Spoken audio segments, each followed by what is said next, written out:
Hello, hello. This is Ben Dantowitz. Let me know if you guys can hear me okay in the audio. Welcome to this evening's Rules and Observer webinar. Really excited to go through the gamut with you all and hopefully learn quite a bit. Going to turn off my echo on my end of things. Apologies there. And yeah, going to give you guys an opportunity to ask a lot of questions about observing norms, rule questions. We're going to go through some high-level concepts, and then we're going to review some game film to make sure we're all thinking about a lot of things the same ways, and then we'll go over some more fun things like what hand signals use when you're trying to communicate with other observers, and then we'll talk about some upcoming stuff that we're doing at the Nashville, Coney Island, and Chicago Grand Slams to help everybody get more experience and exposure to the art of observing, the science of observing. So without further ado, I'm going to start running through my overview, and of course we'll take time at the end for questions, but if you've got any along the way, I'll do my best to answer them without getting pulled too far off track. So just for starters, what are observers? For those who don't know, observers are an impartial third party that helps the game be officiated, right? So in Roundnet, it's a self-officiated sport, but unlike referees, where referees are responsible for all the calls, for observers we have a system where if there's disagreement and players see things a different way and they can't make an agreement, then they go to the observer to make that final judgment on calls. So that's the overall nature of observers. And when it comes to making those calls, there are two kinds of calls that you make. I'll answer one question because it's pretty urgent, which is, am I recording? And the answer is, I believe so. We tested it out and all this afternoon, so we should be in good shape there. But yeah, so as far as the types of calls that observers make, we'll go over first the active calls, and then we'll talk about inactive calls. So active calls are ones that you have to make right away as an observer when they're happening. So, things like a net contact, an illegal contact, like a double touch that isn't on the first touch of the possession, or something like if the scores say 5-5 and the team should be rotating but they're not, or if the ball is about to be served by the wrong player, or the player announces the wrong score before they serve. Those are all active calls where you want to immediately step in and correct it. And as far as making those calls go, they have different consequences. So for something like a net contact, if you see a player run into the net or touch the net as they're about to hit the ball, that's loss of point. Whereas things like incorrect server happening, there's no penalty there. You just want to make sure you can course correct the game going well. One really important distinction this year as far as active calls go is for serve violations. If you guys remember this year, we started using double faults for all serves. So if you pocket your serve or if you miss the entire net completely, if you hit rim, you get a second serve no matter what. And so in years past, the active call of calling a server for a foot drag or for a close toss inside the 6-foot circle, the advice used to be that you shouldn't make that call until after the ball is struck on the chance that it hits rim, because instead of costing that player a fault, you would instead let them cost themselves the point by hitting rim or missing the entire net. But this year, with that double fault rule, to protect against players and to fix the timing of that call, you actually now, as an observer, if you're making that active call on the serve, you can make that as soon as you see that infraction, as soon as you see that foot drag, as soon as you see someone take a second step by accident, whatever it may be. If they step on the line with their pivot foot, you immediately can call that fault. So that's the gist of active calls. If you look over the observer guidelines, which we've got loosely in the background here, you can see the types of active calls, right? We mentioned a couple of them, and the important thing here named at the bottom is that all the calls are in the hands of the players otherwise, right? So if an active call isn't made, if an active call is not the case, it's a passive call, players are responsible for that. One really important note, though, for active calls is though observers can make those active calls, players are still allowed to make those calls, right? So say you think someone's toss was close, and the observer maybe didn't have the right angle on it, you're allowed to make that call, and the observer can confirm that call, they can reject that call, and you then lose the point if you're making a call incorrectly, like when you go to any observer call. So that's a bit on active calls. One really important thing with active calls is if there's an active call that happens in the middle of the play, say you're watching and you're not sure if the player maybe skimmed the net with their foot, and so an important thing with active calls is to be really sure about the calls you're making. So if you aren't able to affirm that you see that call happening or see that they touch the net, then if you don't make that call in the middle of the play, you can't then think about it a little more and then get back to the point of, oh, I think actually they did hit the net with their foot as they were approaching. If the play continues on, you can't then call the play dead retroactively. So it's important to try to really be focused when you're looking for those particular infractions and making those calls, and that you're making them with a sure hand. One thing that's important though is say there's an active call that happens, but it's as the play's ending. So say a player is going to hit the ball in the net, and they're kind of diving away. It's a cool rally, and they get a touch, and their teammate sets them away from the net, and they have to dive and try to hit it back away towards the net, and they accidentally carry the ball back towards the net, and then it ends up going on and off for a winner, and that team would have won the point. But it looked like it was a carry. You can take an extra moment there because the play was ended on that potentially active call of a carry. You can take an extra second to think about that call and think if you want to call it a carry. You could confer with the other observer as well. Just check if they're seeing what you're seeing. But if it's in the middle of the play again, in the middle of a rally, you have to make that call a little more quickly. You can't call the play back at the end. So that's a bit on active calls. As far as passive calls go, these are pretty straightforward, right? So it's when the teams are playing, they've got a rally going, they see different things, they agree to disagree, whether it's maybe it's a pocket call on a serve, they think it was maybe a good serve versus a pocket, or maybe it rolled up. Maybe it's a high versus not high call, a rim versus hitting the near net. You get the gist, and they agree that they have different perspectives, and they both felt like they had the right idea on the call. They come to you, and you have to make that decision. So when that happens, and you're the only observer, pretty straightforward. You hopefully had the right perspective. You hopefully were looking for the right things, and you make that call right then and there, and you give it back to the players, and they continue on with that assessment.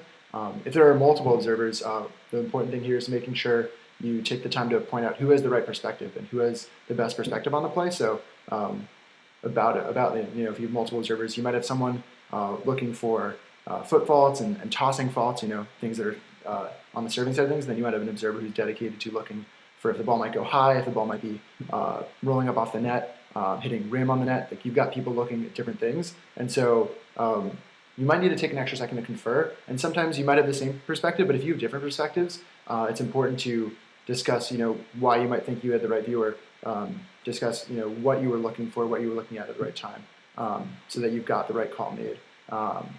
So that's the gist of how those calls work. If you've got 3 observers, one really important thing is that observing is not a voting system. Just like how if the players want to bring a call to the observers, the players don't have to be split 2-2, right? The players could, 3 of them could think that something was a roll-up, a pocket, and then another player could think that the serve was clean. And if one person disagrees with the other few players, then they can take that serve or that call to the observers, and the observers, similarly, if there are multiple of them, would confer about who had the right view, and then they make the right call. So that's the gist of passive calls. So we're gonna touch on a couple of rule questions. We're gonna jump to item number 2 here in our agenda for the day. One really quick thing that we touched on was observer positioning, right? So if you look at the rule set in section 9, it talks a lot about observers. If someone is able to pull up a link, that'd be super, so you guys can pull it up as well for chapter 9 of the rule book. But basically, it's sections 9.5 through 9.7, and I'm just gonna I think I can pull it up for you guys right here.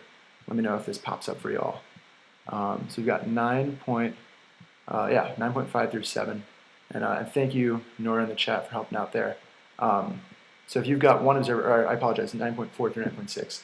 If you've got one observer, they should be standing on the server side and looking for foot faults, potential toss violations or encroachment infractions. And then we've got 2 observers. You've got that first observer in that same spot, but the second observer is going to be behind the receiver to one side of them, so they can, of course, see the net. You don't want to be directly behind the receiver. And you're watching for things like pockets on the net, height violations, keeping a keen eye on the net also to see if the ball maybe clips the rim as it's coming in and out.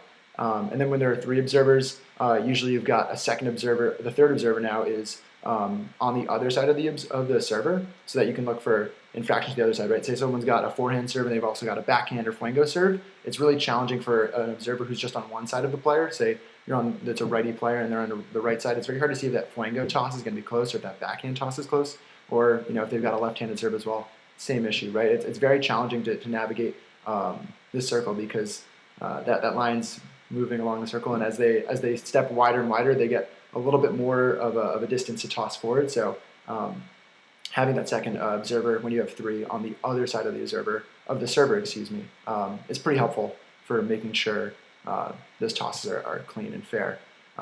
And this doesn't really happen very often, but sometimes you'll have a fourth observer if you really are lucky to have a lot of observers at your tournament, at your event. And in that case, you've kind of just got them on four corners between all of the players, right? So two people are on one side of the server and two people are on one side of the receiver. And there you should have really all the angles covered for all the pockets and the close tosses potentially. So that's the gist of that. One really important thing as far as the one observer situation goes is if you've got one observer and the players agree that they want you to, instead of looking for foot faults or tosses, instead focus on the net, where it's hitting the net, if it's rolling up, if it's going high.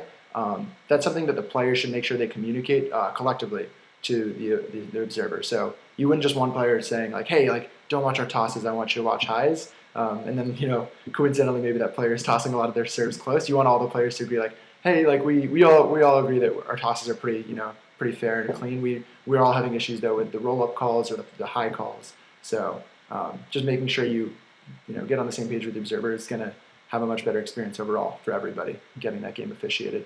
One other note here about observers is this doesn't happen often, right, with a lot of observers. There's a bit of a head observer who just helps make sure that the calls are being communicated, help making sure when you have that observer huddle that you're facilitating discussions on who's got the best perspective. And then, thankfully this hasn't really been an issue to any tournament I've had the fortune of watching or getting to observe. But when it comes to enforcing player misconduct penalties, I guess that falls to the head observer, and it's an important thing to make sure that decorum is maintained by all players. And fortunately, I haven't heard much about any misconduct penalties being doled out. And that's the beauty of our sport being self-officiated. It's really high spirit. So that's a gist about that. I'm going to jump down to some more rule questions about timeouts. This is something that has kind of changed and evolved through the years, so I just wanted to touch on it really quickly. This is in section 3.9.1. I'm going to scroll up there for you guys really quickly. Just about timeouts. And so one really important thing if you're taking timeouts is that if you need to get a drink of water, you're supposed to have your water right by the court, so you're not taking a lot of time or wasting your time running around looking for it. But you get a 60 timeout, one per game. And if you ever, unfortunately, if you twist an ankle or something worse happens and you get cared for, you're afforded one injury timeout per match, and the duration of that is 5 minutes. So the important thing there is, say you roll your ankle and you need to get it bandaged up, or you scrape something, you need to get some band-aids on it. Hopefully nothing too bad. I won't make up really sad hypotheticals, but the gist of that 5 minutes is the 5-minute clock doesn't start running until you start receiving care, right? So if it's you need to ice something, or you need to wrap something up really quickly, or if you need to get a roller to roll out a cramp, it's once you get that roller and you start rolling, that's when your clock starts. So just to note on that. And then if you aren't able to return to the game future instances, you then look to section 3.13, and you have to kind of then come back within a 1 minute interval, and then after that you only have 15 seconds. So if you keep aggravating one injury, or even if it's actually different injuries because you've already used your 5-minute timeout, you have to get back in the game pretty quickly, otherwise you're going to forfeit due to injury. Nora bring up a really great point. If you guys don't know Nora, she's the exceptional event manager for a lot of the tournaments in the SRA in the US series. And if there are ever misconduct or timeout issues and you don't have an observer, even if you do have an observer and you have questions or the observer is unsure, you can always go to the TD on site or any of the other staff members that are helping run the tournament and make sure that you're playing the right way. So that's really important. So yeah, we touched on misconduct. I'll give you guys some homework to read Chapter 7 or Section 7 of the rules on your own. I'll jump to the element of multiple contacts. So this is something that I think first came out a year or two ago, where you're able to now, on your first touch of your possession, inadvertently hit the ball multiple times on multiple parts of your body, as long as it happens during one athletic motion. So the really big distinction this year is that it can't happen on the same part of your body consecutively. So if a ball is like rolling up off my hand and it hits like the heel of my hand and then hits my fingers, my hand is one body part. It can't do that. That's no good. But if I'm trying to play defense, the ball hits my hand and then pops up off my chest, that's legal. Or even if it hits my hand, hits my chest, and then goes back into my hand because I'm swinging upwards, and the ball hits my hand again on the way up, that's okay because it doesn't hit the same hand consecutively, and you're not limited to 2 touches. It just has to be one motion. So if I'm swinging my hand up like that, or if I'm swinging both my hands up, something crazy could happen where it hits a bunch of body parts all in one motion. That's totally legal. You'll notice a lot of players are now taking their jam serves, the ones that are coming right at them, and they're receiving them two-handed because they're just making that one athletic motion where they kind of trap the ball in the middle and hit the ball off of each hand kind of once, right? They kind of just like push the ball off. But even if it was one motion, it was like slow enough and the ball ricocheted a little bit, which I haven't seen, it could still be legal because it's just one fluid motion. So the more you know, the more you know. Another section on hinders. So this has had some evolutions as well through the years. One really important thing is noting that hinders, when you're hindered, you're always on the offensive, right? So you can't get hindered if you're playing defense necessarily. So like, for example, the really recent plays where you got a quick body touch where I spike the ball, it hits the opponent's body, and then it pops up into me. If it pops up and hits me after I've hit the ball into the opponent's on offense at that point, even if I've just moments ago hit the ball. So that's a really important thing to remember when you're thinking of hinders in those calls. So there are a couple kinds of hinders, right? So there are strong plays, and the strong play hinders are whenever the offense has based on the proximity of the ball to the net, the number of touches that the offense has, and the position of the offensive players.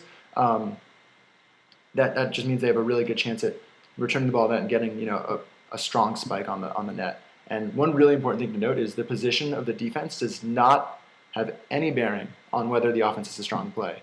So I'll say that again. The position of the defense does not affect whether the offense has a strong play. That's super important because a really common phrase that has been thrown around, probably by me, by people I've played, by people I've heard playing, is, oh, like that couldn't have been a strong play hinder because I was in such a good defensive position. I was in a legitimate defensive position. I was trying to rotate on defense. I was playing defense. Well, I love it. Like, defense is one of the most important parts of the game, one of the hardest parts of the game. So the fact that you're out there saying you're playing defense in those defensive positions, that's super. But it doesn't mean that you can nullify whether someone has a strong play or whether you're getting in someone's way.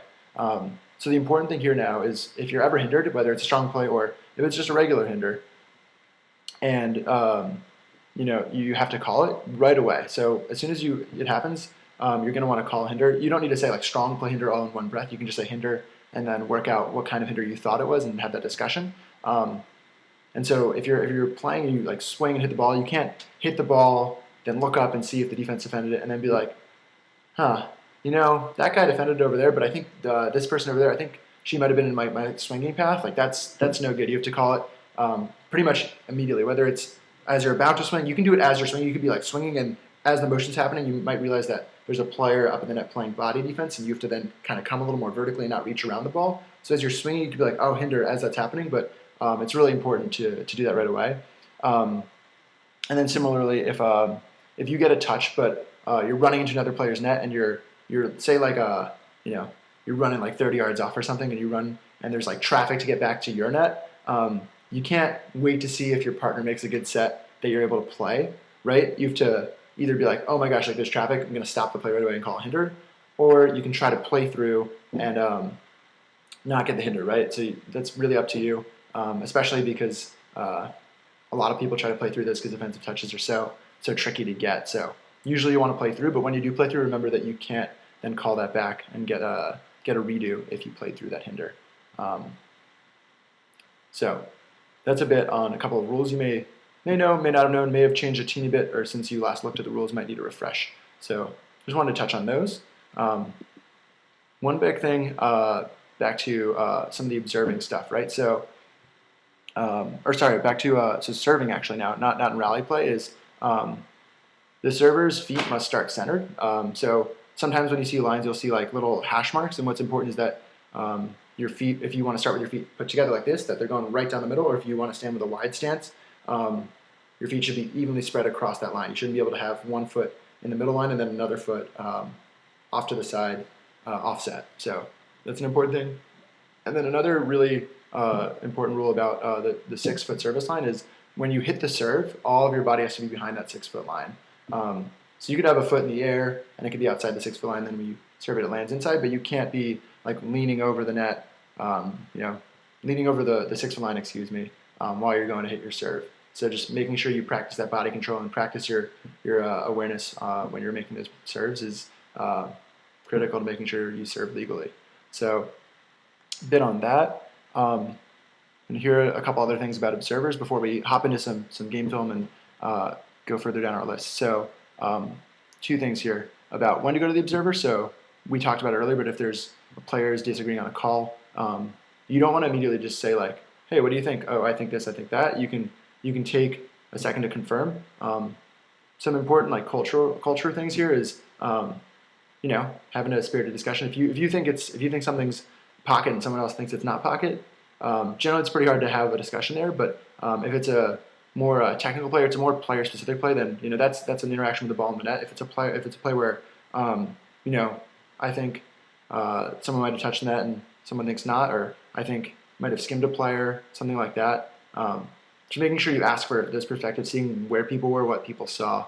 If you're lying on the ground and you can't even see above the rim, then it's probably hard for you to have that right perspective. So making sure you ask about who sees what and where before you just jump to the observers. And again, you don't have to have a split vote. It's not a voting system with the players. So if 3 players think that something is rim and 1 player thinks it's good, you can still go to the observer or observers in that situation. About observers and when the calls go to them, one important thing is observers, whatever the disagreement is, they're not trying to assess whether players are getting the call right. They're just trying to make sure they make the right call. So, for example, say there's a hinder, and say it's a strong play hinder, right? And so, say like I'm swinging at the net, and someone like kind of is crowding my space, and I call hinder right away because I feel like someone got in my way, and the defender thinks like, no, I didn't think I think I gave you enough room to swing and hit your spike, so I don't think it's a hinder, and you have that discussion, and then you go to the observer. The observer would then look at that and hopefully recognize that was probably a strong play hinder, right? Because the player was encroaching on the space while they were making a play on the ball. They were making almost an unsafe play, getting in their swinging path. So the observer wouldn't go back and say, hey, like that was a hinder, it's a redo. The observer would actually and should go back and say, hey, I saw that was actually a strong play hinder there, so the team that was in the process of hitting and called the hinder is awarded the point. That's really important because, or something like if, say, a serve is high and the player thinks it was like a back pocket, but they don't call high. They just like, oh, I think it was back pocket, and then the other team is like, no, we think the serve was okay, and then you go to the observer. Well, the observer should say, well, actually that was high, but it wasn't a back pocket. It was just a high serve. It would still be ruled a fault, right? The observer wouldn't be able to say, actually, that serve was clean because the serve wasn't clean. So making sure when there's a disagreement about a call, even if there's some confusion about exactly what the right call is by the players, making sure the observer uses their perspective and that impartiality to make the right call when they're able, and doling out the right information there. So that's the gist on how some of that observing works. And what we're going to do now is hop into some game film. I apologize in advance because I think the connection is going to be pretty spotty. So what I'm going to do is I'm going to share this link out, this whole playlist out later for you guys to review and do your own homework. Luckily, it's not even 6 minutes of clips. So we're just going to go through it once, and I'll try to touch on some of the concepts being illustrated throughout. Hopefully you guys will be able to see them pretty well. And huge shout out to Ezra for pulling together pretty much all these clips on his own.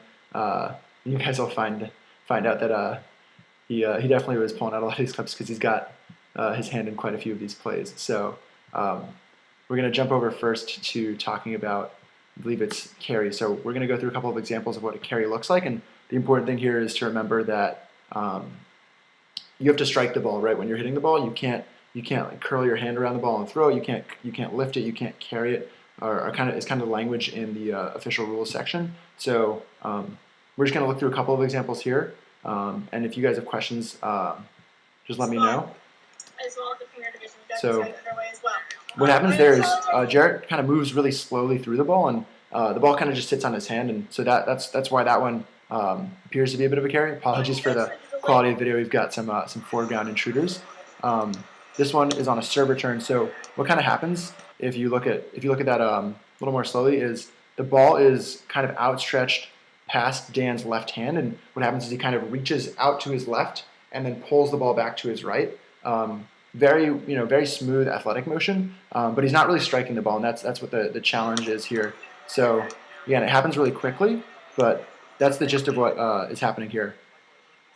So this one, it's going to be on the set here by Mark in yellow. So again, what's happening is he's moving his hand really slowly through the ball, and that's why it's called a carry there. So I'm seeing some questions about that. Yeah, so I'll do some frame by frame for some of them. I don't want to do it for all of them, you guys, just because I don't want to waste too much time on this. But here you see the ball coming into Mark in the yellow, and he kind of gets his hand down low here, and so we see right now the ball is in contact with his hand, and so he keeps moving through, and he kind of is still like touching the ball a couple frames later, and he's not quite striking the ball. There's no like clear distinction of him hitting the ball, and so that's why that's a carry there. Again, apologies about the video being less than stellar here. I guess if the video is too choppy to watch, I'm just gonna take the playlist and put it right in the chat, or I think Jack just did that. So if you guys all want to go on your end of things, I think what might be really helpful here is if we try to go video by video. I'll call out the numbers. But yeah, so right now we're on video. This was video 3. So how about this, you guys? We don't have to be perfectly in sync, but let's all hop over to video 3, and like a class reading a textbook or something like that. We'll all turn to page 3 and so on to work through these clips on our own. So I'll give you guys another second. I know there's a bit of a delay with the stream here, so let you guys turn to page 3 and play this along with me, and hopefully they're all a few seconds off here or there, and I might pause here or there for discussion as well. So if you're going at your own pace, reading a few pages ahead of the class, that's totally okay. And again, now that you guys have this and you can watch it offline, we don't need to spend too much time looking at this film. But yeah, appreciate Jack again putting that in the chat for everybody. So just watching this clip again in full speed, low definition, of course. Just Mark following through a little bit too slowly on his set, not really striking the ball. So that's the carry issue there. This match actually fortunately had an observer, so you can see Zach popping in on the left, explaining what he saw on the set there. Coming to page 4 here, it's clip 4, excuse me. We've got a touch, and here Max makes a diving set and kind of curls his hand around the ball, and Cole on his hit also kind of redirects the ball, moves his hand around the ball while it's still while he's still in contact with it. So I'll come back here. I guess my frame by frame is not worthwhile, but what I can do is get out a little ball to demo for you guys the gist of what's being seen there.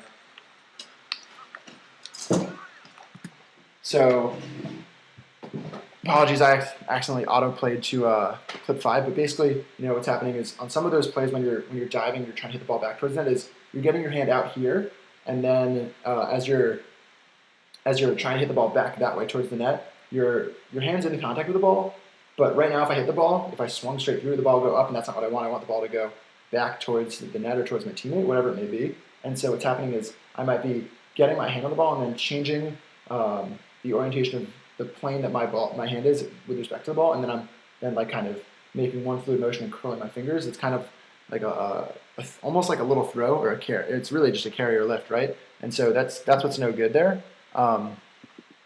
So that's what's happening on quite a few of these. Hopefully you guys are up. If you guys are keeping up here, we're gonna do the 5th clip. Again, I know I'm watching in just mediocre definition, but what's happening here is Grant goes to dig a drop shot, and pretty similar to what we were describing, right? So he gets his hand under the ball, but then as he tries to hit it up, instead of striking it from beneath, and it's challenging, right? Because that's the challenge of drop shots, is you have to get under the ball and swing up before the ball is too low to the ground. Is he doesn't get there quite in time, so he has to kind of curl to compensate for that timing, and that curling is effectively a carry. That's no good. And so Ezra kind of points it out, and Grant seems to be in agreement there. This happens very quickly. It's just a serve by Jordy on Becca, and what happens is a very similar mechanic, right? Is our hands in one plane, and then we're curling our fingers up, and so Becca kind of gets her finger stuck under the ball, and then we have a carry happen there. This one's a little bit different. If you guys, hopefully you guys are able to get them. If someone can let me know if these videos are working for you guys offline. We're on page 7 now. So this is a rally here. So instead of a serve return where we're curling our hands a little bit, it's a bit of a redirect, what we were talking about a second ago, where we're trying to get the ball back to net. So a little rally here is happening. Caleb hits the ball. We've got the glove cam, and Fitz gets a touch. And on this hit here, on his lefty hit, he kind of keeps his hand on the ball a little longer than he should be, right? It's not quite a strike. So kind of pause here and try to go frame by frame for you. He curls his hand here, and then he's pulling and changing the plane that his hand's against the ball. Not by much. It's pretty subtle, but it's just enough of a redirection that it's not quite okay, not quite clean. And so those hits are super challenging for that reason, right? Is that you have to make sure you're getting your body and your hand past the ball so you're able to make the hit. So this is an example of Troy actually doing a similar kind of hit properly. This is clip 8, and so happens really quick. And again, I'm sure my definition is horrible on the stream, but what's happening is Kenny gets a set, and Troy gets his hand around the ball, and then instead of trying to like pull or throw it, he kind of just puts his hand out and lets the ball just do the work and bounce off of his hand, and therefore it's not a carry. He's actually making a pretty cool play. Got a question in chat about whether the set itself was actually legal. That's a great question. My initial impression would be it may not have been okay, but my definition is equally bad from what you guys are seeing on your end. So on the stream that is. So I would have to give that a higher definition look. But yeah, that's a really good thing to point out. Actually, is we talked a lot about those diving sets where you're under the ball, or when you're scooping the ball up, or when you're trying to make the hit back to net. But sometimes Kenny's making this overhand set, and so what's challenging with overhand sets is if we're away from the net, we want to hit the ball towards the net. We might have a tendency to have our hand sit back and then follow through instead of striking the ball all in one motion. And so that's a really important thing to make sure you're working on when you're playing as a player, and when you're looking for that as an observer is seeing how that hand is interacting with the ball when it's up here, because it's a lot easier to get the ball stuck in your fingertips when you're making that overhand set. So whether or not that's a carry, that's a great question and thing to be thinking about when you're observing. So thanks, Zach, for the question. Appreciate it. So we're going to hop over to page 9 here, and this one is, so we've now finished the carry, not carry section of the video. So this is going to be a little bit more focused on serves and serving pockets, clean serves. So Ezra getting aced quite a bit here.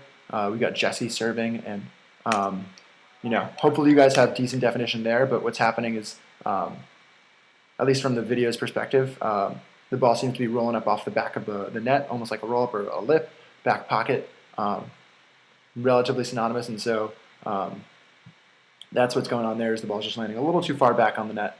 And so this next one, if we can get to it, similarly, the ball's staying, it's landing close to the middle of the net. And this is what's tricky about so many serves today is they might land in like a really safe spot where it looks like it's going to be clean, but then players are serving with so much spin out, the ball's staying down on the net, and it's then tracking, and it's then exiting further back. So here Anthony's serve, lands towards the middle of the net, but then it stays and then hits the back of the net and just pops up just enough to be a roll up on that one as well.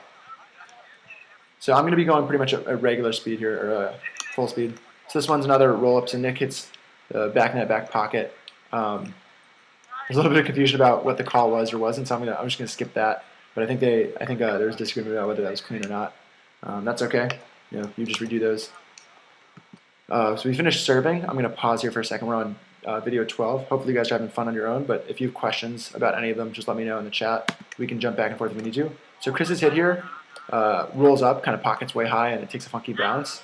And then Ezra and Corey pick it up. But an important thing I want to point out here is Chris hitting the ball far enough away from the rim that the ball is able to actually have some not hang time but contact time on the net. That's an important distinction to make for this one, because this is going to be a rally where we see a similar hit, but it doesn't quite catch enough net to actually roll up. It instead is just going to hit rim here. So we see Ezra with a bad lefty hit, and then Jim gets a hit here, and he hits the ball in a very similar spot to where Chris hit it on the last clip. But what's happening is it's landing a little bit closer to the rim. There's a little bit of commotion on the audio for the video because I think the call was rim, and then Zach gave a thumbs up saying, yeah, it was rim, and we'll go over hand signals later, but you don't want to give a thumbs up when someone's saying that the call is no good, is the short of it. So we'll get to that in a little bit. But yeah, here we're transitioning back to serving, and it has to do with the step rule. So if you guys remember in the rules, you've got a non-pivot foot and a pivot foot, and so for Chris likes to step with his left foot and his right foot stays back, or in this case it was supposed to, but it doesn't. So what's happening is he fakes his drop serve, and then his weight carries him forward, and his right foot's going to come up before he hits the ball, and you have to keep that right foot, that right toe down, planted before you hit the ball. And so Ezra with a really helpful frame by frame here showing that exact distinction. And when you're an observer, you'd call this a fault. And the really important thing again, right, is when you're making calls, you want to make sure you're not making false positive calls. You don't want to make calls that you're not sure about. You want to be sure about the calls and then make those calls with confidence. If it's a really close call, if he maybe dragged his toe by a pixel, that wasn't quite a pixel, right? That was quite a few pixels that we can see there. But if you're in real time, you're not able to see that pixel, you're not able to see that clear call, then you want to just let the play go on, right? You don't want to blow the whistle on a very close call when it actually turns out you might be incorrect there. Is generally the paradigm you want to be following as an observer. Is you want to make as many calls as you're confident in, but you don't want to be taking guesses, right? You don't want to take guesses as an observer inserting yourself into the game. Here we see another issue with footwork, but it's not a foot drag. It's actually just a use of pivot feet. So we're on video 16 for those who are having fun elsewhere. But Anthony Alvino is serving a backhand, and he's got his feet square, and he's going to open up his left one and then step across his right over left to hit a backhand serve. And what's important here is his right foot, right? That's the one that's coming up in the air, so that one's definitely his non-pivot foot. That's the one that's being used for his one step. And so when that lands, it's got to keep 1 point of contact. But the other foot that's staying on the ground has to maintain 1 point of contact at all times as well, even though it's not being used to step, right? And so what's going to happen is Anthony's going to roll on his heel and keep his heel down as his point of contact, put his toe down, and then he's going to pick up his heel and keep his toe down as his 1 point of contact. And the thing about points of contact is you can't change it during a serve, right? You have to maintain that 1 point of contact the whole time. So if we look frame by frame here, I think is going to be the way to go. We'll see him open up his foot there. So now he's established his heel as his point of contact. His toe's already moved, so it can't be his toe. But then what's going to happen is as he steps right over left, he's going to pick up his heel just a little bit, and right there, that's a fault. So as soon as he's picking up his heel, he's now forfeited his point of contact. He's effectively traveled, right? If you are a basketball player, have any understanding of basketball rules, so it's a bit of a travel. So that one would be a fault, and you'd want to whistle that one dead. I guess that one wasn't quite seen. Happened in real time pretty quickly. Here we're jumping into hinders. So little rallies happening, and so Dan gets a hit here, and so Brendan gets a touch, and right here you see Mitch is caught with Dan in the middle of him and the ball, right? It's Mitch's turn to hit the ball. Brendan just got a nice touch, and Mitch just kind of pauses there, is immediately calls hinder as soon as he realizes the thing. He doesn't try to play through. As we discussed earlier, you're allowed to play through, but he instead just opts, for safety, not to try to move around contact there. That's a totally fine call, and they would just redo that play. Saw a question about carry set and the cardio point. Sure, it's a great question. Definitely not the focal point of that one, but glad we've got some concurrence in the chat there. So that's the gist of that one. We'll and then you see him setting up to redo. This one is going to be a rally where you can see Chris get a touch here, and you're going to want to watch this frame right. We'll actually just go frame by frame here. So Chris gets a hit, and it's going to go into Raph. Raph gets a nice body touch, and it pops up. And so what's happening right now is the ball's traveling to the right, and it's going up over Ezra's head, up over PL's head. And right now, PL can't quite see the ball because Ezra's right in front of him. But what's important is PL can't see the ball, but Ezra's not actually in his way to get the ball right. PL needs to run way off to the right to get the play. And so because of that, it's not a hinder. So they had a little discussion there to make sure. Some questions about, so just about pivot feet. Yeah, so that's great points about basketball. I guess just the important thing is that it can, in Roundnet, it can also be your heel or your toe for your single point of contact on that pivot. But the important thing is that you can't change it in Roundnet. You can't change what it is while you're serving, right? So you don't have to declare it out loud what you think the point of contact is going to be. But a lot of players, for the most part, it's their front big toe that they keep their weight on, they shift around on if they're making a fake or if they're stepping or pivoting one way or the other. And so that's an important thing in Roundnet, is that you only can have that one point of contact. Yeah, exactly. So you can't switch between the two. Thanks for pointing that out, Zach. That's super helpful. But yeah, so this point, back to this one, is not a hinder because it's just that visual one. If we watch it in real time, I know we watched it the first time in the frame by frame, so we'll do it again in real time. But Chris gets the touch, Ezra sets it, hits it into Raf, and you can see like Ezra's not between him and the ball or the path he needs to take for the ball. And that's a little nudge between PL and Ezra to go try to find the ball. Totally friendly, incidental light touches here. So actually, while we're talking about the pivots, the serves, and the points of contact, I'm really happy this point came up because we're going to use it for two things. We're going to talk about hinders in a second, but first, we're going to talk about Ezra serves his flango. So you're going to see Ezra's going to step out with his left foot, so that's going to be his non-pivot. It's going to be his non-pivot foot, but his pivot foot's going to be his right foot, and his right foot, you'll see him move his heel, but keep his toe down the whole time. And so therefore, it's a legal serve. He's just doing it in an interesting order of operations. Usually, you'll see players step, and then they'll extend. So say I'm like stepping out to my right, and then I peel up on my toe to keep my toe down. Ezra's actually going to twist his foot, so he goes from like here to here, and then he's gonna go from pivot his heel, keep his toe down, and then step, which is totally okay to do that order of operations. But if we go frame by frame here, if we try to go frame by frame here, if you guys can go frame by frame, that'd be sweet. So Ezra happens really quickly right there, but his right foot is coming up there, his heel's up in the air, his toe stays down, his right toe stays down the whole time, and then after he twists on his pivot foot, on his pivot point, his toe, he's going to then step out with his left foot and then do his serve.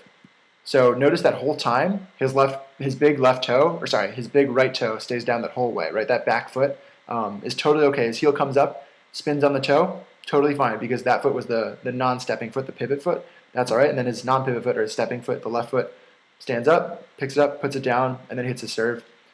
In real time, we're going to watch this serve really quickly. Quick two, Dan gets a touch, and then he hits the spike. And so Josh is at the net there next to Ezra, and Josh is kind of looking for a hinder call here because the ball's going to Ezra's right. Ezra's really close to Josh, and so the reason this one isn't quite a hinder is because of the timing of it. So Josh has time here to make a decision to go after the ball, and he doesn't really make any movement in that direction until after the ball. So he kind of just stands there and tries to fall over. Ezra's not actually, Ezra's in a position that's not, actually hindering Josh from moving around that net. And I think this is most analogous to say you're serving and you want to rotate around the offense as they're approaching the net. Usually you want to make sure you run around them so that you're not getting in their way. And they're playing offense right there. And so similarly here, it's in a much closer space. It's not from the 6-foot line where they're receiving the serve generally. It's in a rally. We're playing defense. But the same principle here makes sense, is that if Josh wants to go to that right, he can go around Ezra. Ezra's in the middle of making that set. And Ezra's not taking up that space for Josh to then play defense that way. Josh he kind of was indecisive, and he just chose to stand behind Ezra. And then by the time that the ball's being spiked, it's too late for him to be making that move anyway. So it's not a hinder in that sense. But definitely a tricky play to see through. Watch that one again just one more time after that whole monologue I just gave. So you see Josh just kind of like slowly stand up after hitting that two and not really getting hindered altogether. This one happens pretty quickly, so I'm just going to pause and explain.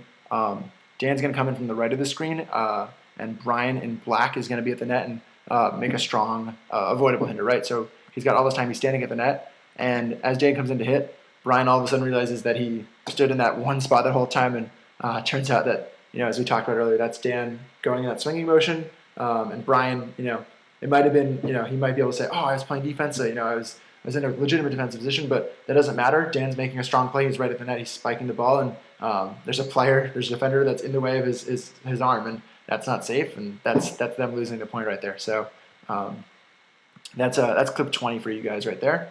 Let's do, this one is a strong play, unavoidable hinder. So Ezra and Tom are going to get a spike. Ryan's going to get a touch, and it goes right up into Tom there, and you see Anthony kind of reaching under Tom's leg. The ball is, almost controlled. It's a light touch up to Anthony. Anthony's got a quick set to make to Ryan.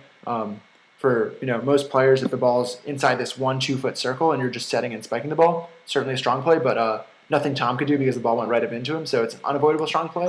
And this is a new one this year, so what happens is instead of replaying the point because it was a strong play, Anchored can actually elect to change who's serving. They can pass the serving order along to the other team, and that way they have a small advantage where they don't get the point, but they get the other team serving to them. And as we know, having the other team serve to you is a very nice advantage in a side-out heavy game. So that's a bit on that one. Here's 21.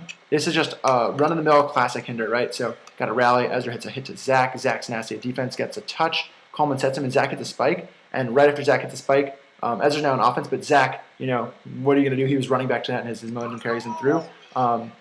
It looks a lot worse than it is, but it really, I think, was just incidental contact there. But they just replay that point because Ezra was in the process of making a play, and Ezra did not try to play through the hinder. He called the hinder very wisely. This one is another strong play hinder. So this is another one where you're going to see a rally happen, but ball's going to come up, and Ezra's going to have this spike right here, and Jackie is right in his swing path. I think there's some contact there where he spikes the ball. He plays through, but and Ezra will let you know that she got in the way of his hand there.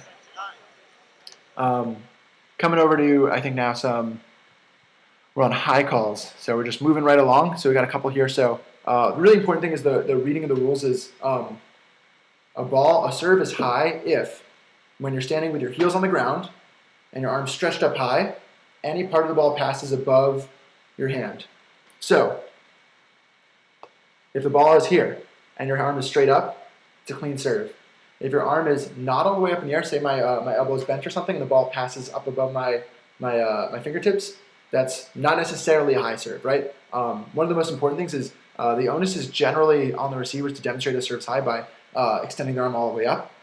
If there's a serve that goes wide and you're not able to do that, then you have to make sure you have that discussion about how high that is. But a lot of times, if the ball goes wide and it's relatively in this head ear zone that isn't quite high, you need to make sure when you're thinking about that call, you're thinking about, if I stood under the ball and I stuck my hand all the way up, would any part of the ball go above my fingertips? So that's that important distinction. So this call you're going to see, we'll watch it at full speed. Zach gets a serve, gets excited, and then Tyler calls high. Definitely showing the right form, right? He's showing that he's saying that it went off his fingertips. But if we look a little more closely at the frame by frame here, we'll see his arm's not fully extended, right? So if the ball's passing here, you might be swinging and getting your arm all the way up, but it's not about where your arm ends, right? It's about where the ball passes on you, and the ball's passing Tyler a little bit lower. So I don't think they have an observer for this call, but if an observer's watching this real time, hopefully they're looking to see if the arm's fully extended as the ball passes over, and they would see that that's not the case, so they would rule this serve as clean. So another serve here, it's a fuego, and it's a little bit faster, a little bit harder to see the angle just because of the camera angle, but you see as they're serving a fuego, it goes to the side of Mark, and Mark doesn't quite get his hand straight up, right? He's got his knees bent here, so he's not standing with his heels on the ground, legs straight, arms straight up, so he's giving an inch or two there, and then the ball's just barely passing, and his arms just open of a 90-degree angle, so definitely not a high serve there. But when those serves are going above your head, it's instinctual, it's understandable to be making that high call, but just making sure you're understanding what it means for a serve to be high, and then making sure you're able to evaluate that properly. So that's the high call there. See some comments about showing the still the high call. I think we do. We should both. This one is a little tricky. This is a rule from last year we started using, which is you're not allowed to move if you're not serving it, and you're also not receiving. You can't move before the serve happens, which is kind of dangerous with all the fakes that happen now. So Caleb does some fakes, and you see Chris kind of start flailing. And so as soon as that happens, that should be a loss of points. So you see Dylan pointing at Chris, saying he encroached and started moving before the serve was hit. I'm not sure exactly how the discussion went, but Ezra, you could confirm because you were one of the observers there if that's how it went down. Here we've got a couple of unconventional serves. So the rule on serving, it's evolved over the year as far as how you're supposed to toss the ball. It used to be that you have to toss the ball a certain amount of inches up in the air, but now it's just that the ball has to be displaced 4 inches from where you toss it. So here we're going to see Anthony do a tricky serve where he kind of throws the ball out and in front of himself, and he's going to throw it, and it's going to tip his fingers and go on the net. So we'll see it in real time here. And so he throws it, skims his fingers, and that's good. The reason that's a legal serve is because the ball's traveling 4 inches between him throwing it and the ball being released and then hitting his fingers there, right? So this distance from, if we go frame by frame, oop, I missed it already because he's too quick. But yeah, so Anthony throws it out of his hand, and then boom, it's hitting his fingertips right there.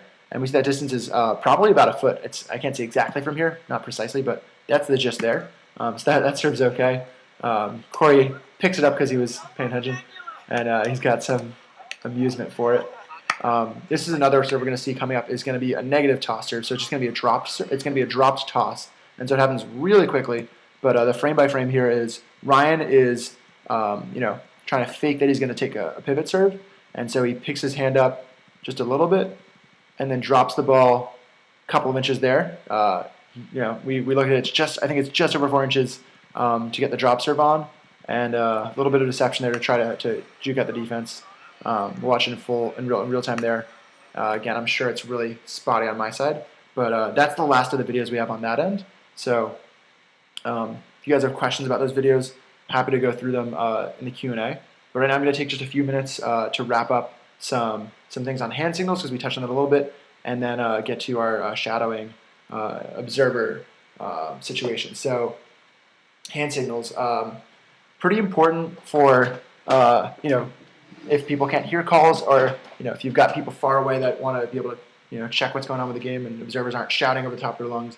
Maybe you've got a loud field, so on and so forth. It's also really important for if you've got observers that are conferring, instead of having to huddle together, you can kind of signal what you think the calls are. And if you agree on the call, one person might have a better perspective than the other. But if you both think that something's a clean serve, or you both think something's a pocket on a serve, then you don't have to jog all the way over. So it saves you a few minutes. So I'm just gonna hop over here to make sure you guys can see me. Let's see. So we've got a couple of calls to run through here, and happy to take questions on it if you guys have any. So pocket, one of the really common calls is you make a fist, and you put your fist in your hand. It's as if the ball is hitting that edge of the net. That's a pocket. So pretty simple one there. Another call that's really common to make is a rim. So you put one fist out and you put it up against your bicep like this. I'm gonna elevate the camera here. So putting my arm like this. That's that call. If a serve's good, if a serve is clean, if it's an ace, you just put your hand flat out like this. If there's an infraction like a net touch or say like a double touch, something like that, that's an active call. It's an infraction. The signal for that one is just crossing your arms.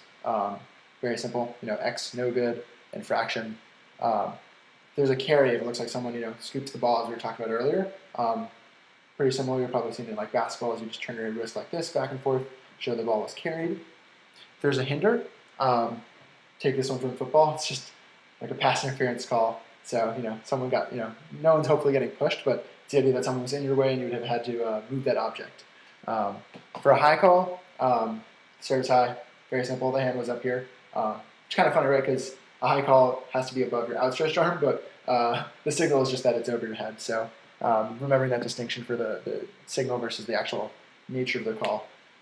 For tosses, so if a toss is inside the 6-foot circle, the way you show that is you have a flat hand, out, almost like you're going to shake someone's hand, and then you've got your other hand is extended like this, one finger up, and you're just indicating that the ball has to be behind this boundary, and then it wasn't. So that's the gist for that one. If a serve isn't tossed 4 inches displaced, you got a flat palm open up in the air, and then you've got your one finger up like this.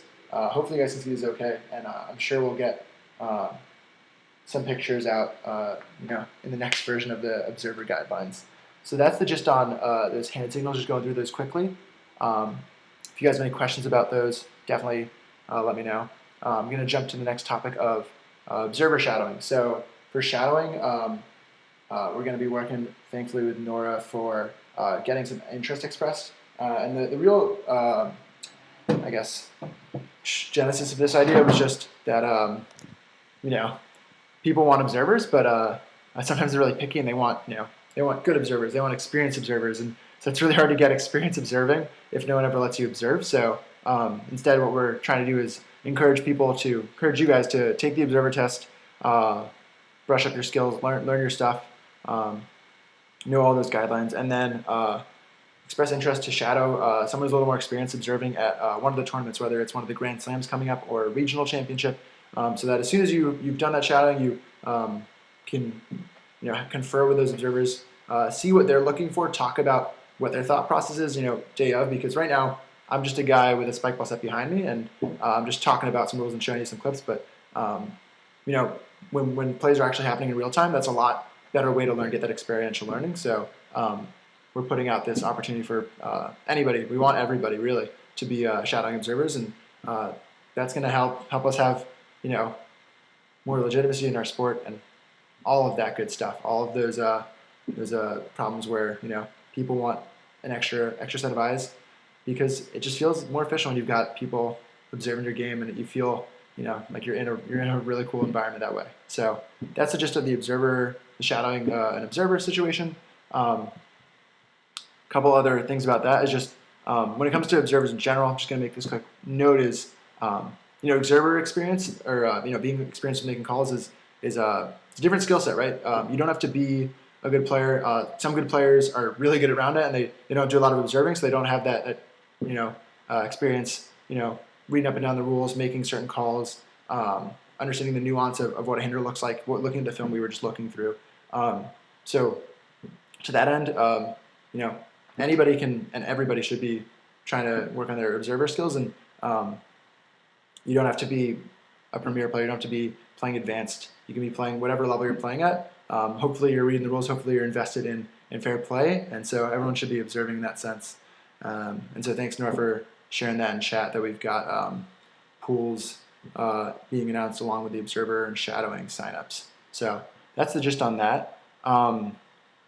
Nearing the hour mark right now, and so I don't want to cut you guys off at the hour mark, but would like to respect everyone's evening. So we'd like to open it up to you guys for questions. Anything you guys want to talk about, if it's something we went over, something we didn't go over, and got a couple other plugs if you guys need. But yeah, some great reassurance in the chat. You don't have to be good to be an observer. You don't have to be premier to be an observer. You guys get the gist. So a lot of good vibes coming that way. While I wait for questions to roll in, I'll just make one other note is when it comes to making calls, one really important thing is if you're making calls in a game, if you don't have an observer, it's all up to you guys. So you can't ever, you shouldn't be turning around and saying hey, Joe, did you see that call? Did you think that was rim or pocket? And Joe could have been watching the whole time and might have the right call, and that's great. But if you guys disagree on the call, you have to redo it. You can't ask Joe for what the call was.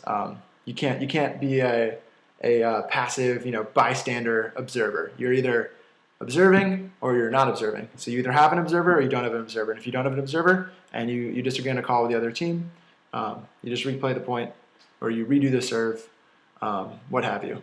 So that's on the observer PR. I thought the observer PR was somewhat funny. I thought it was, the content was okay. My gist on observing is you want to be proficient. If you're not proficient, then you've got stuff to work on. And so, I've made mistakes observing. People have seen me make mistakes observing. People have disagreed with my calls. People disagree with everybody on that list's calls.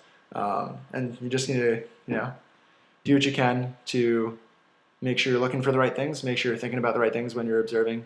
And, if you've got other observers working with you, make sure you're, trusting them to look at the things they're looking at, and that way you guys have everything covered. That's how I feel about ranking observers, is you want everybody to be good. But yeah, I'll give you guys a few more minutes to churn some questions through, and I might kill the dead air with another plug or two. So I'll do one here. It's about there aren't any formal guidelines yet for how you go about choosing an observer, but a really important thing that kind of de facto is the case is you want everybody to agree on who the observer is, right? So whether that's making sure you've got someone who isn't your opponent's best friend or isn't your teammate's best friend or your best friend that's bias observing for you. You want to make sure that you've got someone with some impartiality.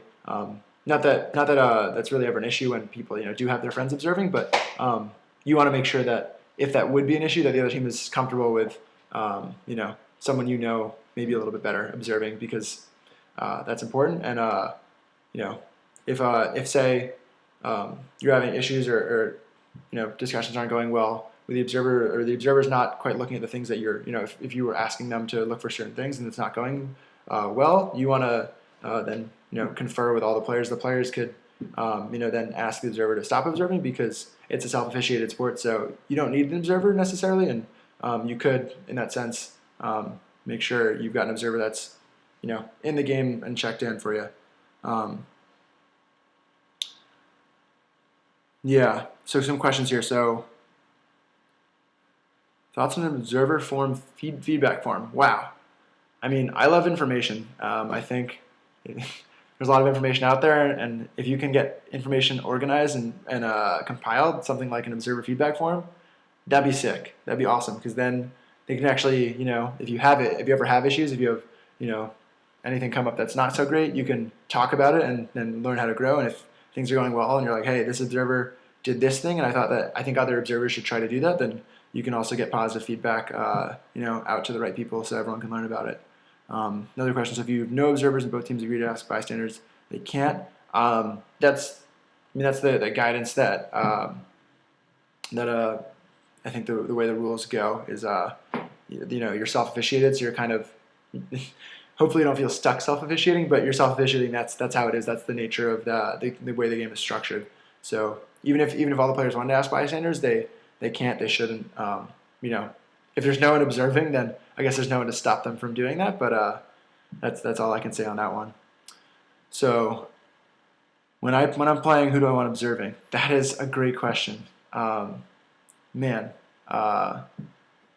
Hopefully it's someone who has done some shadowing and gotten some experience observing before, because I generally appreciate when someone knows their stuff. And so anyone who's done that, happy to have them observe, and definitely happy to be playing in a match that is being observed, because that means that I did well enough on the day that there are people available to observe. So that's super exciting. Happy to be here. Players need to know that it's okay to switch observers. Yeah, that's kind of what I was touching about, right? Like if the players all agree that they want to add an observer or remove an observer, that's up to them. If the server's partner moves before the serve, is it a point or a fault? It is a point. Yeah. So you don't want to fake out your own teammate there. And this is a rule that's, I don't know. I've got some thoughts on it that I'll probably take offline, but just of it being, the wording is pretty stringent, and I think right now I don't think that's quite the nature of it. I think the nature of it is that you shouldn't be walking, inside the circle the way that we saw Chris kind of falling in. But yeah, it's a point. Do we still send tournament review surveys to players? I haven't played a tourney in a while. I can tell you, yes, I just played a lot of tournaments. So yeah, tournament surveys are still sent out automatically every week. The real trick is your keychain or like whatever cookies might recognize that you filled out that SurveyMonkey. So you want to open the SurveyMonkey in private browsing, so that you're able to fill out a new form for the new tournament that you went to. It's a pro tip. Yeah, that's a fair point. You can definitely add observers about that on a feedback survey. So we're at 3 past the half hour, so we're at a little over an hour on the stream. So I'll give you guys another minute, last call for any questions. Oh, great point. I think I glossed over this detail earlier. So Zach, thank you. If you aren't sure of a call, so say it's a pocket versus clean call, right? It's a serve.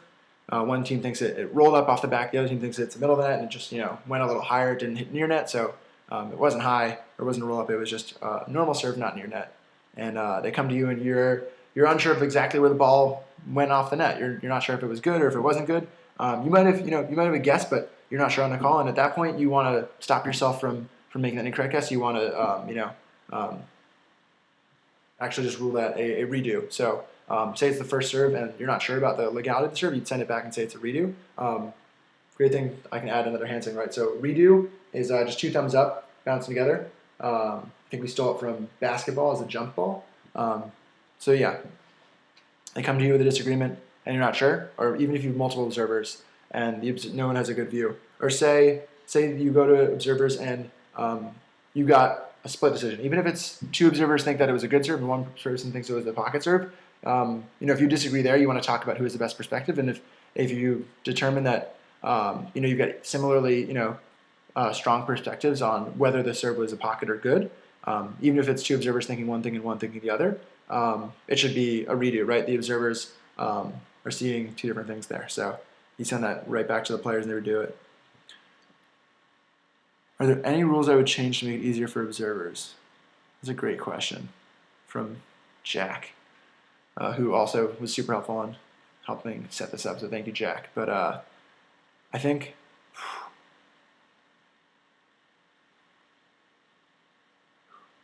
I would want some more language on the carry calls, because I think there are a lot of plays where it's midpoint and I'm looking at a lot of things, and out of the corner of my eye I see a touch and I'm not sure exactly what the carry is, and because the carry rule is written not softly, but it's written I think kind of broadly, that you can't like lift, carry, or throw the ball. I'm not sure exactly how to describe what I've seen in that split second, and then all of a sudden the play is going on, and I can't blow the whistle after that, right? I have to stop the play then. So when I'm unsure about those middling carry calls, I'm not sure.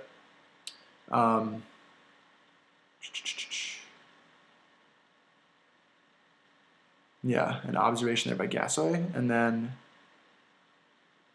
what if a team and one of the opposing players agree on the call, but one person doesn't agree? Can they go to observers still? Great question. So yeah, you can still go to observers. So we were saying earlier, it's not like a voting system, right?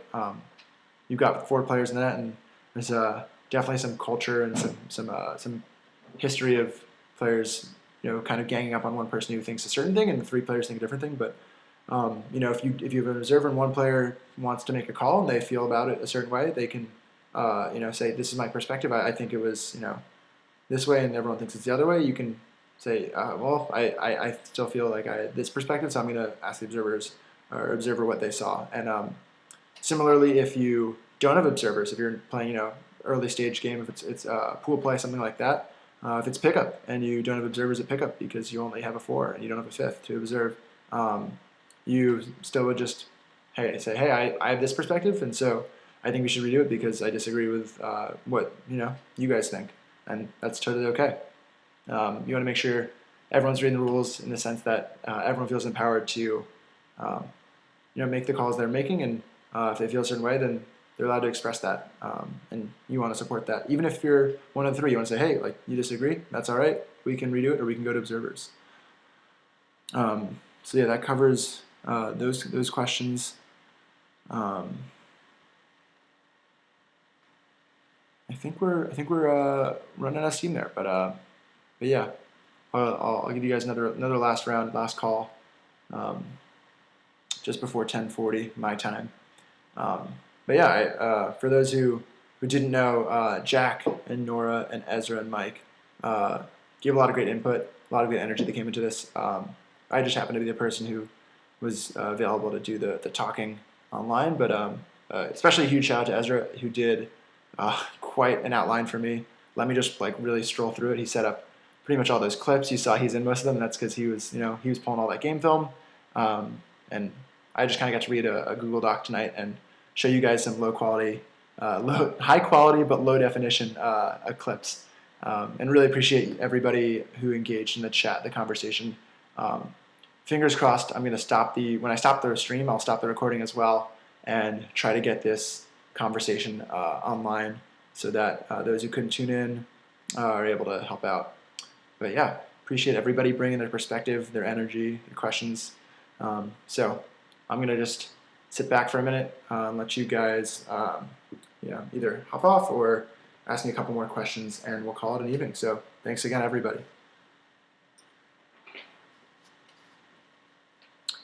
Ooh, a really good question. So I'm going to interpret the question. Greeting, hey from Peru. Really glad you tuned in. So the question is, what happens if the other team doesn't let me see the ball? So we looked at this earlier with one of the clips, and it was there was that play where PL was hindered by Ezra because there was a player in front of him and he couldn't see where the ball was going. But then when he did, he found it and then he traced off when he wasn't able to track the ball down. That situation, that's a visual impediment. That's not a hinder. That's just a visual block. So that's one way I'm interpreting the question. Another way is if it's a serve, right? Say I'm like serving the ball and I like want to do a fake, or say I want to like hide the ball behind my back while I'm faking one way or another. I don't have to show you the ball. I can put the ball behind my head and do some fakes, pretend I'm going to toss the ball one way or the other, do some weird stuff like that.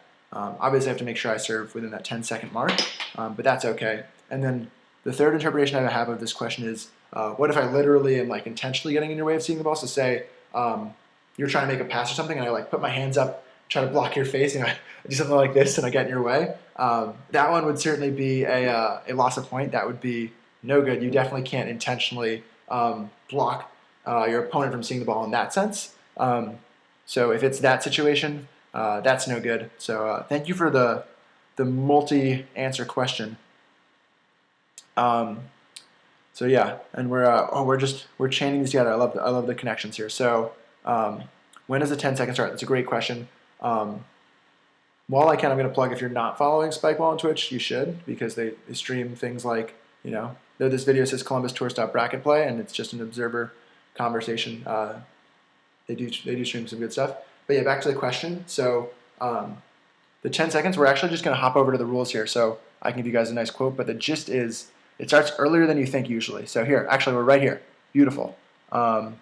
Make sure it's showing up on your side. Yeah, so Section 310 in the rules, time between points. Points should be played in succession without breaks. After the rally has finished, the ball should be recovered immediately. Once the ball has been recovered and given to the server, they must set their position, announce the score, and hit the serve. This sequence of events should take place within 10 seconds of recovering the ball.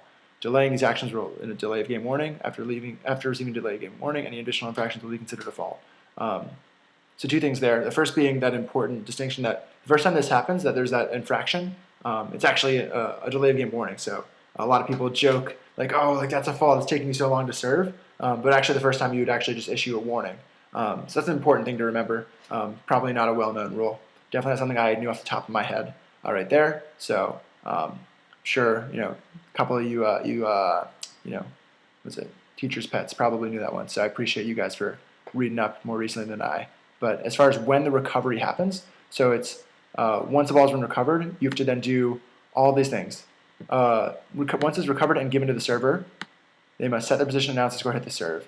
So to me, the sequence of events is talking about the setting of position, announcing the score, and hitting the serve. But generally speaking, when I think about the server setting their position, I see them as being pretty close to their hash mark. So not only do I interpret the ball being recovered and given to the server as, like, say I'm serving, and, like, say we had a rally and, like, you're on the other team, you throw the ball to me and I've got it, and, like, I have the ball and I've recovered the ball and I'm the server, and I have to, like, now get set. The 10 seconds wouldn't start if you're, like, walking back from, like, because my spike was so far away. I spiked to like 100 yards away, and you're walking back from 100 yards away. Like, my 10-second clock doesn't really start until all four players are on those initial starting positions, or on their hash marks, as it were, right? Centered on those spots that are pre-designated. Of course, the serve receiver can be wherever they want to be, but once all four players are in that position, that would be when my 10 seconds begins. So I don't have to be set in my position, right? So I can be just like standing whatever, and then I can then, if I'm a left-handed, so I like to, turn sideways like this, and then my 10 seconds would start. 10 seconds would start like once I've got the ball here, wherever I want my feet. So 10 seconds start, 9, 8, 7, 6, and I'm now saying, like, 0, 0, and then I can toss the ball, hit a serve. And that all is happening within 10 seconds. From I've got the ball, everybody's around the net, and then it's 10 seconds from me, I want to set up like this time, do my serve, I can take my pivot step off screen for you guys, try to stay on screen, so take my pivot step, I'm all, going off to the side here, I'm faking this way, leaning this way, spinning around. My 10 seconds actually didn't start once I took my step or once I set the score. My 10 seconds started as I made that initial position. So that's a really important distinction to keep in mind. Really great question. Doing questions right now. Yeah, Jack with the really succinct answer, me giving you guys like the 5-minute version. Oh, another really good question coming from offline from the one and only Dan Abrams, probably the best aspiring vegan in the game. And yes, K-Shib, we are doing questions right now, so trying to tune out soon, but if you guys have questions, as long as you guys have questions, I will happily say them. So the question is about incorrect score being called, and so two pieces here. So it's, incorrect score happens, it's 5-5, but I say 6-5, and then I ace my opponent, and I'm really stoked, but I said the wrong score. So I'm going to try to pull this one up for you guys. Incorrect score, where is it? Probably in the serving section. Wait a minute.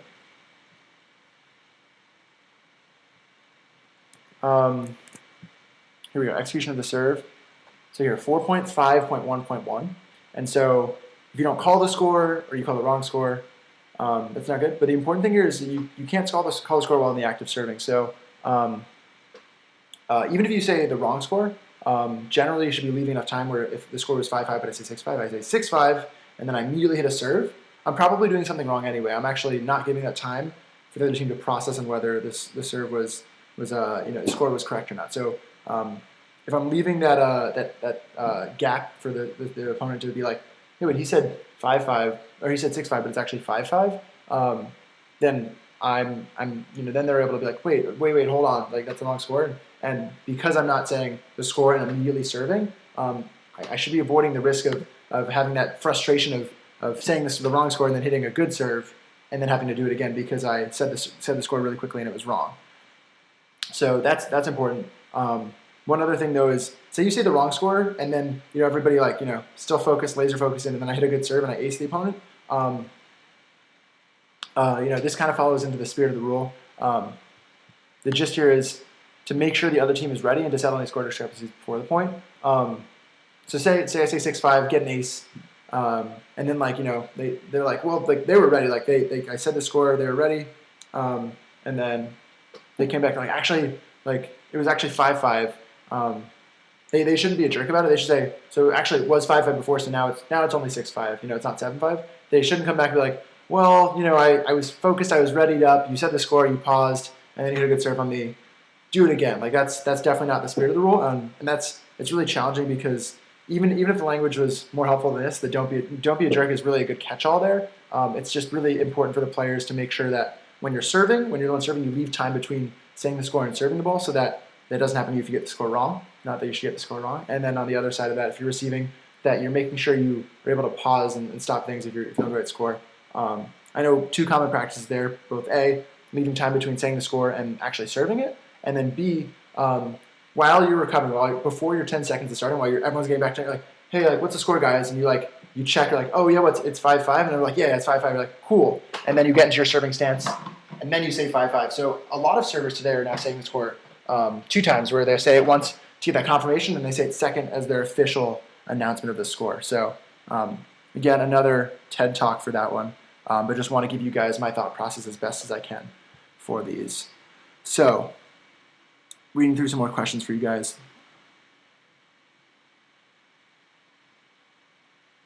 Yeah, so Zach with a great answer to Casey. So you can play with the ball off a single rim, but you can't play it if it hits the net twice. That's a dead ball, right? Just like if the ball hits the rim and hits the ground, that's a dead ball. Same as double bounce. Great stuff. Can the returning team call rim after the ball hits the first person and then the ground?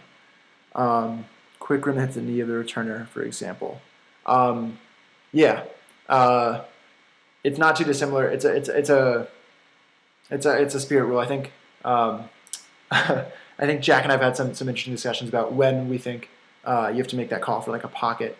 If you can call it any time before the second touch, or if you can call it before the ball hits the ground, after the ball hits the ground. But the gist of making all those calls is really rooted in spirit, right? If the ball hits the rim and the ball hits a pocket, it's some kind of fault, and you don't want to play it, you should call it pretty quickly. If the ball is a pocket, goes up in the air, and you've got plenty of time, and it's up in the air for say 3 seconds, like a very high pocket, and then you hit your first touch, and the ball hits the ground, and then you say fault, you probably shouldn't be able to get a fault call in there because it seems like you had plenty of time to describe. But if your first touch is really bad and you call fault before the ball hits the ground, then you're going off of spirit there for the most part, and And I apologize, I'm giving a gray answer there because the gist of it is a lot of this is rooted in the spirit, and it's also really rooted in like the nuance of an individual point. It's really hard to have these discussions about every point ever that could ever happen. Hits their knee and then the net, but no one is really attempting a play. So it's a great point. So the ball hits rim, hits knee, goes on and off. I mean, if that all happens before anybody realizes that it's a fault, before anybody thinks to call fault, then you'd probably win the point if you get like a knee block on a serve somehow. I mean, that's a pretty wild play, but when you get a hand block, those are on legal plays, right? Like those are on legal hits, but those are similarly happening, before anyone knows what's going on, and the point's kind of over and won before you realize what happened. In the middle of a rally, someone hits the rim and the opponent's trying to play it. Can they call rim after the first touch? Yeah. I didn't see this point, Zach, but I heard of it. It's a great question. And so the gist of that is you should be making calls. If you know of a call, you should be making it as soon as you can, especially as a player, right? The players, I guess you should worry about making wrong calls. You hopefully shouldn't make wrong calls because then you lose the point if you make a bad call. But if you see the ball and it gets hits rim, or you think it hits rim, and it's up in the air, you're processing, or you like go to make a touch, you should be calling it as soon as you know, as soon as reasonable to know. So it's not so much about the amount of time between the rim and the first touch, or the rim and whatever touch. Because say you hit rim and then I'm playing body defense, it hits my body and then goes to my opponent's body. My opponent's body. You hit rim, it hits my body, hits my partner's body, and then that's happening super quickly, and I'm like, wait a minute, like rim. Like I just I the split second to process it. Like hold on, like I should still be able to call that. So that's the gist about that. Is it's really about you should be reasonably calling it as soon as you're able. As soon as you have the call, you should be making a call. Same thing goes for all those hinder things we were talking about earlier.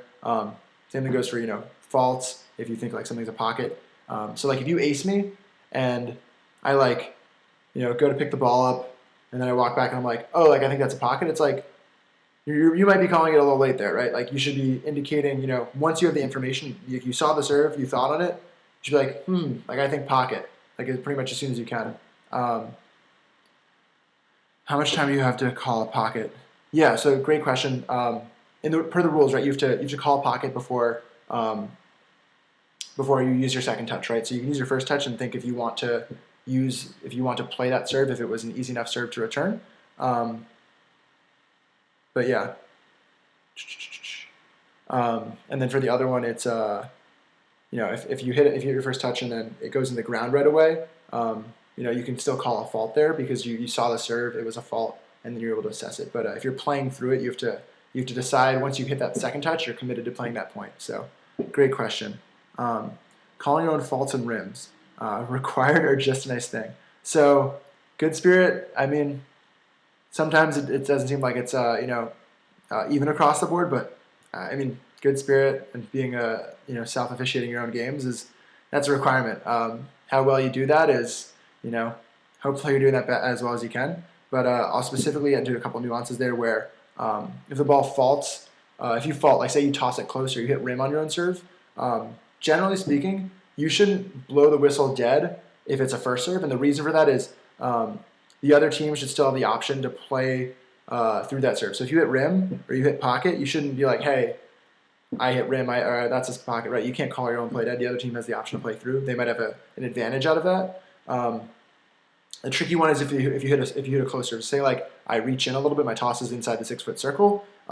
It's harder for the other team to see that because it's not like a pocket or a rim call, right? Like I might have a better perspective if I see myself tossing the ball. But similarly on a first serve, I don't think you should call that unless you hit an ace, right? If you hit like an ace, then you should be like, hey, like don't give me the ace, like my toss was close, or like hey, my serve was rim, or hey, like that hit side pocket. You should be calling those against yourself to the best of your ability. But then if it's a second serve you should definitely call faults and tosses against yourself because there's no advantage to begin, right? For the first serve, the advantage was you'd have a chance at the second serve, but if you fault on the second serve, you should be calling those infractions on yourself if you know them, right? If you see your toss is bad, you should call that on yourself and just stop the play right there. Just like how if you accidentally touch the net, or if you accidentally double touch, same thing happens there. So some great questions. We'll keep rolling. Appreciate you all participating. So if a hinder happens and they redo the point, is it going to be the server's first serve, or is it fault one and now the second serve? Also, same question, but if the server's first serve before the hinder is called fault. Great questions. Great questions. So there are two kinds of redos, right? So the first kind of redo is a serve being redone. So if I have a pocket call and the other team's like, no, if I have like a good versus pocket call, and we disagree about whether a serve was a fault or not, then you redo the exact serve that you had. So if that was my first serve and we disagree on if it's a pocket or an ace, then we redo first serve. If it's a second serve and we disagree on if it's pocket or ace, we redo second serve. If the ball's ever in play, if we have a rally going and someone hits rim or pocket and we're not sure and we redo the point, that's a first serve. If there's a hinder in the middle of a rally, that's a second serve. Same kinds of thing there. So yeah, whether a hinder happens and it was on your first serve or whether a hinder happens and it was on your second serve, because the point started and the point was played, the point then resets back to first serve. So great question there. If my teammate hits his shot nowhere near the other team and I catch it to avoid chasing the ball and the other team wants to take the point for me catching it, should the other team be DQ'd from the tourney? So hilarious punchline, Billy. And apologies that this isn't Columbus bracket play, but yeah, that's definitely like a culture thing, right? So if you're playing with a team and you're able to set that tone, just like how you would say like, hey, like we agree we want to have this observer. There's sometimes where because you're self-officiating, you're self-officiating, you've got those rules being gone over, and you're saying like, hey, we're gonna play this particular way, or like, hey, if you're behind the players and you're behind the ball and you're not dodging the ball, maybe they're okay with you catching the ball. Generally that's lost a point, but it's on all the players. So choose if they want to enforce that infraction given the context of exactly what's going on. But yeah, if you're ever playing, and you've got, hold on, I'm just pulling up these clips for you guys to share again. Oh, someone else. Oh, two people beat me to it. So appreciate you, Jake and Andrew, sharing that with Spikeball Panama. Welcome, Spikeball Panama. Good to see you in the chat. But yeah, that's just on catching balls and stuff like that. Whether they should be DQ'd for a tourney. If you ever have issues like that with misconduct and DQs, you'd want to take that up with the observers and the TD or the TD staff. So good stuff there. Not sure what LOL never catch was, but maybe that was just a good comment. Stuck a ball between his legs, but with his back to the set. Yeah, so I mean, you've only got 10 seconds, so there's that. But if you're serving and you haven't tossed the ball, you're allowed to switch the ball between your hands. Like that's legal. You can't toss it between your hands because that's now become, this is a toss and then a carry. You can't carry the ball when you're hitting it, right? Can't toss the ball multiple times either.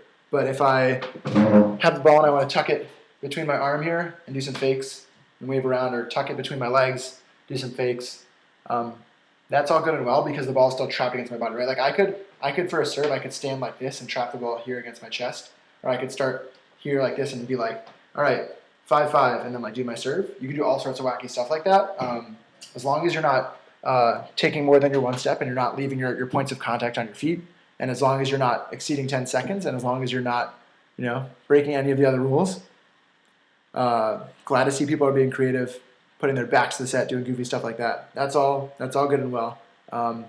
Someone's coming up with a cool new strategy to change the game, and yeah, I'll applaud that from where I'm sitting. So I think we'd have to cap you guys in the interest of sanity. But as far as questions go, I'll be turning this off at 11ish my time, so in about a minute or so. But again, want to thank everybody for tuning in, being really a part of the discussion. And as far as the links go to the videos and the rules, hopefully you guys can find the rules online. The videos are in the chat somewhere, and I'll share those out elsewhere. Appreciate you guys being patient and working your own textbooks to get that high definition video. And if you've got more questions, you can ask me on the Spikeball Roundnet Association group. I'll leave my Instagram in chat if you guys want to DM me. there. Happy to do that. And yeah, if you were interested in doing any of the shadowing stuff or learning more, definitely make sure you're plugged into the Spikeball Roundnet Association Facebook group. Not sure if we have that link available, but if someone wants to pull the SRA Facebook group link to share, definitely a good place to be plugged in. So if someone's able to share that for people in chat, we'd really appreciate that as well. And again, thank you guys all for tuning in. I'm going to call it right here, and hope to continue this conversation at upcoming tournaments and forums. So thanks again.